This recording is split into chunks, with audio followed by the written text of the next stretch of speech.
ये जो स्थान है जहाँ पर आप लोग खड़े हैं, सब लोग इसको पिशाच मोचन बोलते हैं। ये प्राचीन समय से हम तपस्वियों की तपस्थली रहा है।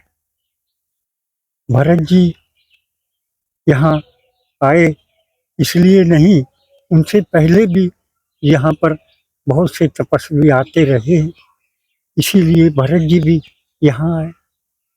और कहीं भी जा सकते थे, मगर ये जो स्थान है ये युगों से तपस्वियों का रहा है और उनकी प्रज्ञा साथ साथ यहाँ पर मौजूद है। और पूरी अयोध्या में सबसे अनुपम स्थानों में से ये एक है और पुराणों में भी इसका जिक्र है। इसी समय वशिष्ठ जी नंदीग्राम में रहते थे और यहाँ अत्रि मुनि जी का गुरुकुल हुआ करता था। तो ये दोनों आपस में साढ़ू साढ़ू की पत्नियां सखी बहनें थी। बहुत समय तक यहाँ रहे वो। अरुंधति और अनसुईया।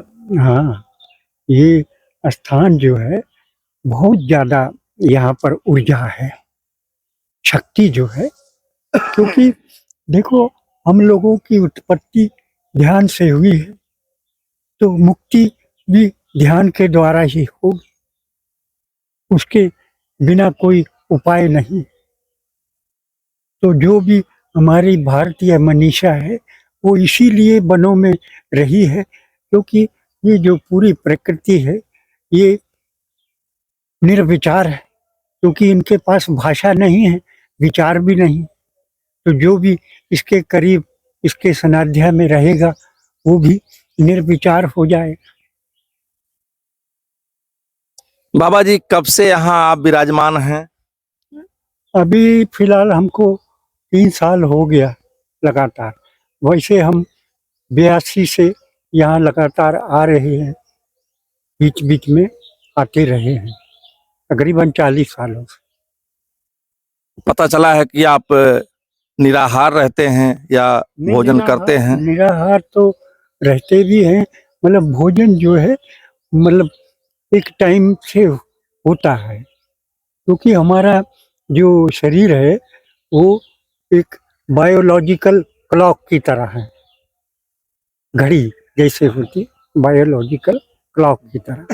तो इसके अंदर जो भी आप भोजन लेंगे वो उसी प्रक्रिया से लिया जाएगा ताकि आपका शरीर उसको आसानी से संभाल सके। महाराज जी उम्र कितनी होगी आपकी? उम्र हमारा यही होगा 78-79 के करीब। 78-79। हाँ जी। उम्र का क्या होता है, उम्र से कुछ नहीं। देखो ये जो हमारे को इतना सुंदर वाहन परमात्मा ने दिया है, ये इसलिए नहीं दिया कि संसार में जाके जानकारी इकट्ठा करो। जानकारी 2 कौड़ी की, उसकी कोई कीमत नहीं। ये शरीर दिया गया है अनुभव के लिए, जानकारी कभी भी अनुभव नहीं बन सकती। जी। अंत में महाराज जी हम चाहेंगे, हम लोग आए हैं साथ में आपके दर्शन के लिए, आपका दर्शन हो गया, हम लोग धन्य हो गए। अब अंत में हम लोगों को कुछ 2 शब्द बता दीजिए जिससे हम लोगों का भी आगे का भविष्य बढ़िया हो।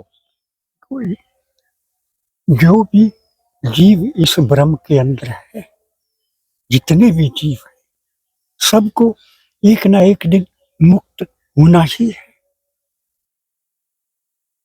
ऐसा कोई जीव नहीं है जो मुक्त नहीं होगा, मगर समय करोड़ों जन्मों से चेतना भटक रही है। जब से ये अस्तित्व बना है तब से हर जीव इसमें मौजूद है, तब से मुक्ति नहीं। जब भी कोई जागृत चेतना इस धरती पर आती है तो पूरा ब्रह्म एक उत्सव मनाता है। पत्ता पत्ता, पक्षी पक्षी, एक एक रेत का कण प्रफुल्लित हो जाता है।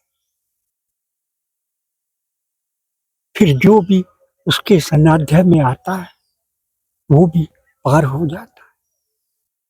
इसीलिए गुरु की इतनी बड़ी महिमा है।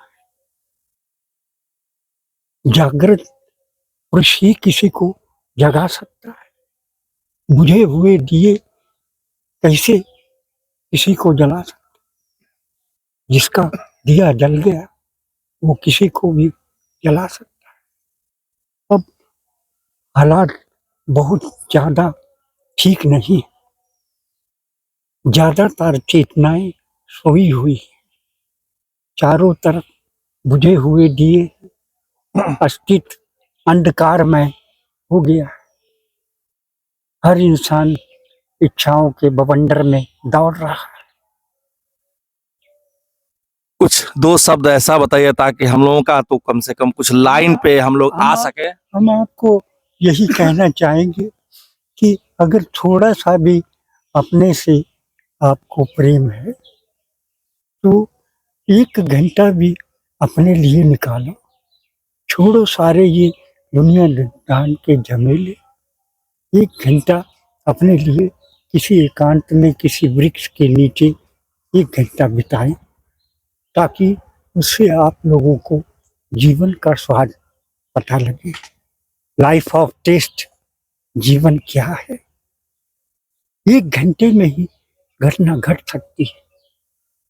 धीरे धीरे जितना आप अपने करीब आएंगे, खुद ब खुद आपको जो है एनर्जी मिलना शुरू होगी। सबसे बड़ी जो विचारों का इतना बड़ा भवंडर आपकी इसमें 24 घंटे चलता रहता है, उसी वजह से आप लोग परेशान हैं। विचार जो है आदमी खुद के तो होते ही है, दूसरों के विचार और ज्यादा तोड़ जाते हैं। दुनिया की लाइफ विदाउट टेस्ट उनकी जिंदगी है, वो दूसरों की टेस्ट को भी खराब करते हैं। खुद का पता ना हो, सारे जहान की जानकारी 2 कौड़ी की है, क्या पता लगाओ। Life of test. हाँ। अंत में एक बार स्वाद एक बार पता चल जाए, फिर आदमी को सारे जहान की दौलत भी कोई देगा तो वो ठोकर मारते हैं।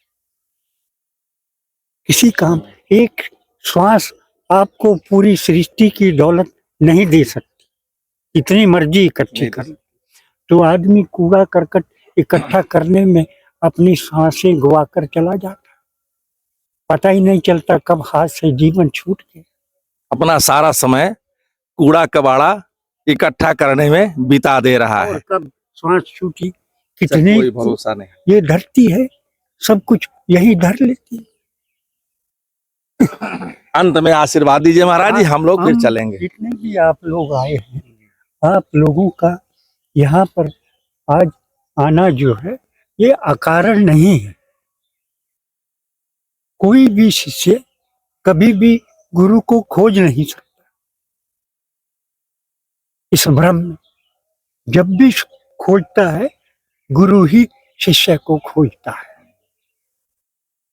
तो आज आप यहाँ पहुंचे हैं तो ये कोई आपका या इन सब में से किसी की चेतना को रत्ती भर भी आभास नहीं था। जो आकाश है उसकी शक्ति काम करती है। ये जो पूरा आकाश जो आप देख रहे हैं, इसके नीचे जो कुछ भी है, एक एक रेत का कण भी, वो सब शिव का है और हम तपस्वियों का है, क्योंकि हम भी उन्हीं के अंश हैं। हमारी तो कोई इच्छा है नहीं, इच्छा भिखारियों की होती है, सम्राटों की तो कोई इच्छा नहीं होती। पूरी सृष्टि के मालिक उसने हमको बना दिया, फिर हमारी क्या इच्छा हो सकती है। हमारी चेतना अंदर से कुछ भी मांग नहीं करती, सब कुछ हमारा है, सब कुछ मिला ही हुआ है। जो हम लेकर ही पैदा हुए हैं वो हमको कोई दे नहीं सकता, कैसे देगा। हर इंसान सृष्टि का मालिक। आइए सज्जनों, हम ऐसे विरक्त संत से हम आशीर्वाद ले रहे हैं, और जो भी हमारा इस वीडियो को देख रहे हैं सभी लोगों से विनम्र निवेदन है कि ऐसे विरक्त संत का दर्शन इस वीडियो के माध्यम से जरूर कर लें। आपका जीवन सफल होने में संकोच नहीं होगा। आइए संत का दर्शन कीजिए। महाराज जी आशीर्वाद।